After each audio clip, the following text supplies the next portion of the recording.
ఇక్కడ విచ్చేసిన మీడియా మిత్రులందరికీ హృదయపూర్వక నమస్కారాలు తెలియజేస్తూ, తుని ప్రాంతంలో పర్యటనకు నిన్న విచ్చేయడం జరిగింది. వివిధ కార్యక్రమాల్లో పాల్గొంటూ ఈరోజు తుని మండలము సిహెచ్ అగ్రహారం గ్రామంలో సుమారు నెల రోజుల క్రితము ఒక చిన్న పసిపాప తప్పిపోయి గత నెల రోజుల నుండి ఆ తల్లిదండ్రులు శోభను అనుభవిస్తున్నారని తెలుసుకొని వారిని పరామర్శించడానికి, వారికి ధైర్యం చెప్పడానికి ఇక్కడికి విచ్చేయడం జరిగింది. ఈ సంఘటన గురించి నేను మీడియాలో చాలాసార్లు చూడడం జరిగింది. సంఘటన జరిగిన వెంటనే పోలీస్ వ్యవస్థ, జిల్లా ఎస్పీ గారు, స్థానిక ప్రజాప్రతినిధులు, రాష్ట్ర హోంశాఖ మంత్రి అందరూ కూడా ఇక్కడికి విచ్చేసి ఆ తల్లిదండ్రులకు ధైర్యం చెప్పి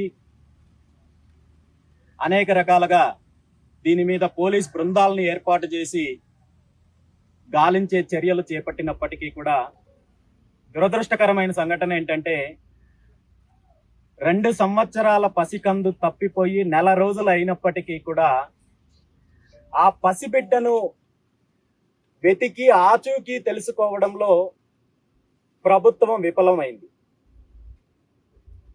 రోజు దీనికి సంబంధించిన మీడియాలో మాట్లాడడమో, లేదంటే గాలింపు చర్యల గురించి వివరాలు ఇవ్వడమో, లేదంటే ప్రకటనలు చేయడమో కాదు. ఆ తల్లిదండ్రులకు కావాల్సింది, ఈ రాష్ట్ర ప్రజలు కోరుకునేది, ప్రభుత్వం నుండి ఇలాంటి మిస్సింగ్ కేసులు కానీ, లేదంటే పసిబిడ్డలు తప్పిపోయినప్పుడు వారిని మళ్ళీ క్షేమంగా వాళ్ళ తల్లిదండ్రులకు చేర్చవేయగలిగే వ్యవస్థ ప్రభుత్వానికి ఉంది.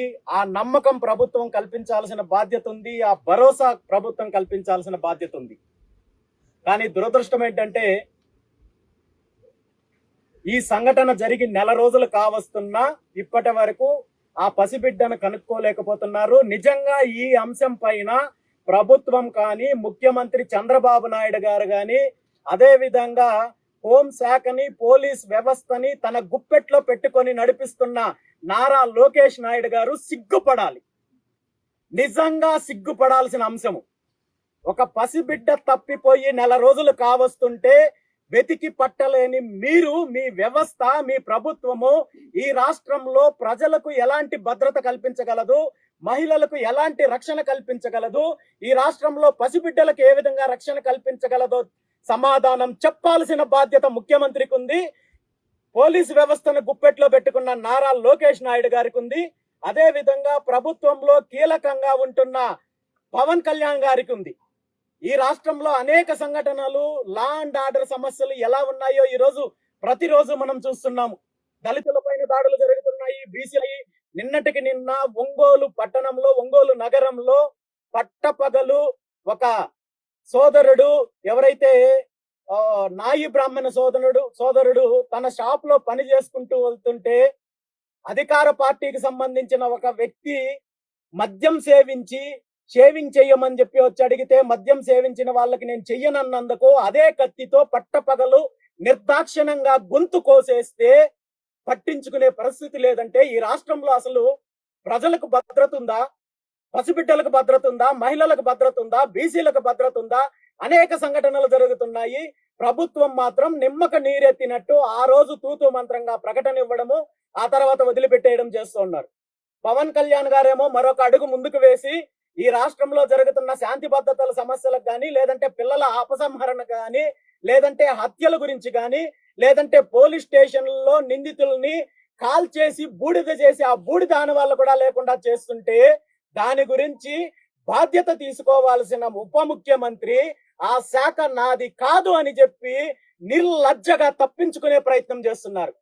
శాఖల గురించి మాట్లాడే పవన్ కళ్యాణ్ గారు నిజంగా మీ శాఖ కాదు అనుకున్నప్పుడు మీకు ఉప ముఖ్యమంత్రి పదవి ఎందుకు?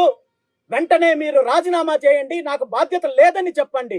అంతే తప్ప ఇలాంటి సిగ్గుమాలిన ప్రకటనలు ఇచ్చి తప్పించుకోవాలని చూస్తే ప్రజలు మిమ్మల్ని క్షమించరని చెప్పి ఈ సందర్భంగా తెలియజేస్తున్నాను. ముఖ్యంగా ముఖ్యమంత్రి చంద్రబాబు నాయుడు గారిని, అదే విధంగా నారా లోకేష్ నాయుడు గారిని ఎందుకంటే హోంశాఖ మంత్రి గారు పేరుకి అనిత గారు ఉన్నప్పటికీ కూడా హోంశాఖ ఆవిడ పరిధిలో లేదు, ఆవిడకి ఎటువంటి అధికారాలు లేవు. కాబట్టే ముఖ్యమంత్రి గారిని, లోకేష్ నాయుడు గారిని కోరుకుంటున్నాను, ఎవరైతే ఈ పసికందు నెల రోజుల క్రితం తప్పిపోయిందో వెంటనే మీకున్న వ్యవస్థను, టెక్నాలజీ గురించి, వ్యవస్థల గురించి మాట్లాడే మీకు నిజంగా చిత్తశుద్ధి ఉంటే దీని మీద శ్రద్ధ పెట్టి దీనికోసం ప్రత్యేక బృందాలను ఏర్పాటు చేసి వెంటనే ఆ పసికందు ఆచూకీ తెలియజేసి ఆ తల్లిదండ్రుల యొక్క మానసిక క్షోభ నుండి బయటకు తీసుకురావాలని చెప్పి కోరుకుంటున్నాను.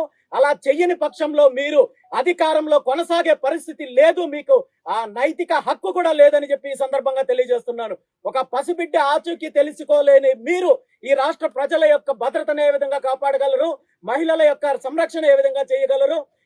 కేవలం ప్రకటనలకు, తప్పుడు ప్రకటనలు ఇచ్చే మీరు వాస్తవానికి ఎలాంటి పరిస్థితులు ఉన్నాయో తెలుసుకొని ఇప్పటికైనా కళ్ళు తెరిచి ఆ తల్లిదండ్రులకు న్యాయం చేయాలని చెప్పి దీని మీద పోలీస్ డిపార్ట్మెంట్ శ్రద్ధ చూపించి మీరు షో చేయడము, మీడియాలో ప్రకటనలు ఇవ్వడము కాదు, వారికి ఆ బిడ్డను అప్పచెప్పాల్సిన బాధ్యత మీకుందని చెప్పి ఈ సందర్భంగా కోరుకుంటున్నాను. Thank you. తల్లిదండ్రులకి ఎలాంటి భరోసా ఇవ్వబోతున్నారు సార్? అంటే సుమారు 4 రోజులు బట్టి పోలీస్ డిపార్ట్మెంట్ ఇదే పని మీద చర్చ ఆపరేషన్ చేసాము, గాలింపు చర్యలు చేపట్టాము. టెక్నికల్ గా కూడా చాలా విషయాల్లో క్షుణ్ణంగా పరిశీలి అయినప్పటికీ పోలీసు వైఫల్యం అయితే స్పష్టంగా కనబడుతుంది. దీన్ని ప్రభుత్వం కూడా ఆ స్థాయిలో తీసుకున్నదా అనే అభిప్రాయం కూడా ప్రజల్లో వ్యక్తం అవుతుంది. దీన్ని ఏ విధంగా చెప్తారు? ప్రభుత్వం వైఫల్యం అంటారా? ఇక్కడ పోలీస్ వ్యవస్థ వైఫల్యం అని చెప్పే కంటే కూడా ప్రభుత్వ వైఫల్యము, ప్రభుత్వ వ్యవస్థ యొక్క వైఫల్యము, మనకున్న టెక్నాలజీని ఈ రోజు ప్రశ్నించాల్సిన పరిస్థితి వస్తోంది. మేము టెక్నాలజీ, ఏఐ టెక్నాలజీ ప్రపంచం మొత్తంలో కూడా మా ప్రభుత్వం టెక్నాలజీకి శ్రద్ధ చూపించినంత విధంగా ఎక్కడా లేదని చెప్పుకునే ముఖ్యమంత్రి చంద్రబాబు నాయుడు గారు ఈ రాష్ట్రంలో ఒక పసికందు తప్పిపోతే వెతికి పెట్టలేని పరిస్థితుల్లో ప్రభుత్వం ఉంటే ఎంత దీన వ్యవస్థలో మనం ఉన్నామో తెలుసుకోవాలి. దీనికి సమాధానం చెప్పాల్సిన బాధ్యత కూడా ముఖ్యమంత్రి గారికి ఉంది. లేదు, మాకు ఆ వ్యవస్థ లేదు, ఒక పసికందు తప్పిపోతేనే లేదా ఒక మహిళకు అన్యాయం జరిగితేనే మిస్సింగ్ కేసుల్లో వెతికి పెట్టగలిగే వ్యవస్థ మాకు చేత కాదని చెప్పి ప్రకటించాల్సిన అవసరమైన ముఖ్యమంత్రి గారికి ఉంది.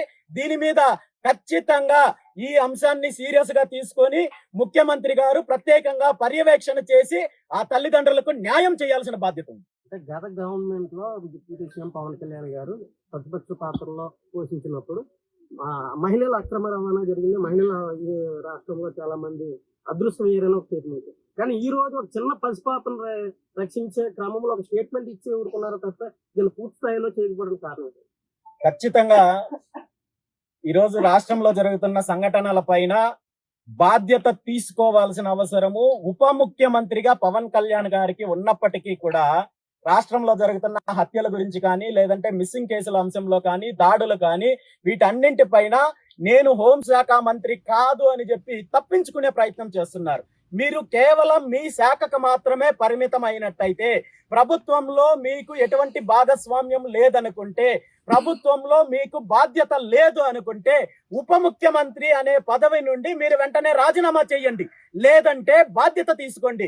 ఇలాంటి తల్లిదండ్రులు క్షోభపడుతున్నారంటే మీరు గతంలో ఇచ్చిన స్టేట్మెంట్లకి మీ ప్రభుత్వం వచ్చిన తర్వాత జరుగుతున్న సంఘటనలకి ఎక్కడా సంబంధం లేదు. మీరు చేతగాని ప్రభుత్వంలో చేతగాని నాయకులుగా మిగిలిపోతారు. కాబట్టి మీరు దీని మీద స్పష్టం చేయాల్సిన అవసరం ఉంది. ఖచ్చితంగా వారికి న్యాయం చేయాల్సిన అవసరం ఉంది. చివరిగా కుటుంబానికి మీరు ఎటువంటి భరోసా ఇవ్వబోతున్నారు? వారికి ఇప్పుడున్న పరిస్థితుల్లో ధైర్యం కల్పించడం తప్ప నేను చేయగలిగేది ఏం లేదు. ఏం చేయాల్సిన ప్రభుత్వం చేయాలి. ముఖ్యమంత్రి చంద్రబాబు నాయుడు గారు దీని మీద ప్రత్యేక శ్రద్ధ చూపించి వారికి న్యాయం చేస్తే ఈ రాష్ట్ర ప్రజలకు ఒక భరోసా కల్పించినట్టు ఉంటుంది. కేవలం ఇది ఇద్దరు తల్లిదండ్రులకు సంబంధించిన అంశం కాదు. ఈ రాష్ట్రంలో కోట్లాది మంది ప్రజలకు ప్రభుత్వం భద్రత కల్పిస్తుందనే నమ్మకాన్ని కల్పించాల్సిన బాధ్యత ప్రభుత్వానికి ఉంది. కాబట్టి ఖచ్చితంగా ముఖ్యమంత్రి చంద్రబాబు నాయుడు గారు దీని మీద శ్రద్ధ పెట్టాలి. వెంటనే ప్రత్యేక బృందాలను ఏర్పాటు చేస్తారా, మరి సాంకేతిక పరిజ్ఞానాన్ని ఉపయోగిస్తారా, మరో రకంగా చేస్తారా తెలియదు. కానీ ఆ పసిబిడ్డను తీసుకొచ్చి వారికి అప్పచెప్పాల్సిన బాధ్యత అయితే ముఖ్యమంత్రి గారికి ఉంది. లేదంటే మాది చేతగాని ప్రభుత్వం అని బహిరంగంగా ఈ రాష్ట్ర ప్రజలకు క్షమాపణ చెప్పాల్సిన బాధ్యత కూడా ముఖ్యమంత్రి గారికి ఉంది.